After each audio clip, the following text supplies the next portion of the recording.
48 घंटे में इंडिया का पीएम तय, जयराम रमेश का बड़ा दावा। कांग्रेस नेता ने बता दिया कैसा फॉर्मूला। लोकसभा चुनाव अपने अंतिम पड़ाव पर है। 6 फेज के मतदान हो चुके हैं।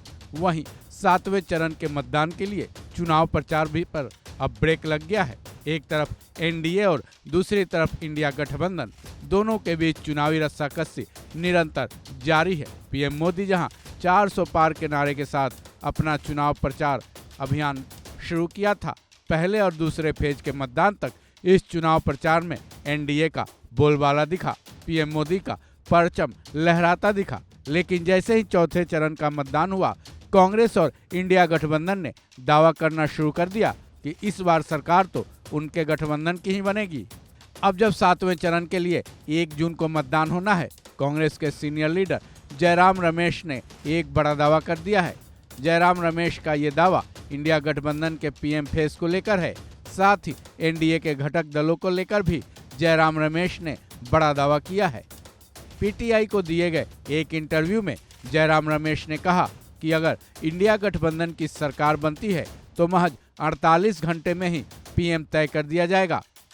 कांग्रेस नेता ने पीएम चुनने का फॉर्मूला भी वहां बता दिया है, जिसके मुताबिक इंडिया गठबंधन में जिस पार्टी को ज्यादा सीटें मिलेंगी, पीएम पद के लिए उस पार्टी की दावेदारी सबसे ज्यादा होगी। इतना ही नहीं, कांग्रेस के सीनियर लीडर ने यह भी दावा किया कि इंडिया ब्लॉक को 272 के जादुई आंकड़े से कहीं ज्यादा सीटें मिलेंगी। इतना ही नहीं, जब जयराम रमेश से ये पूछा गया कि अगर इंडिया गठबंधन की सरकार बनती है तो क्या एनडीए के कुछ घटक दलों को भी सरकार में जगह दी जाएगी, ये सवाल नीतीश कुमार और टीडीपी अध्यक्ष एन चंद्रबाबू नायडू जैसे एनडीए के सहयोगी दलों को लेकर था। जिसके जवाब में कांग्रेस नेता ने कहा कि एनडीए के ऐसे घटक दलों को इंडिया गठबंधन में शामिल किया तो जा सकता है, लेकिन इसका फैसला कांग्रेस के आला कमान करेंगे। हालांकि जयराम रमेश ने यह भी कहा कि नीतीश कुमार पलटी मारने में माहिर हैं। वहीं 2019 में तो चंद्रबाबू नायडू कांग्रेस के साथ ही गठबंधन में थे।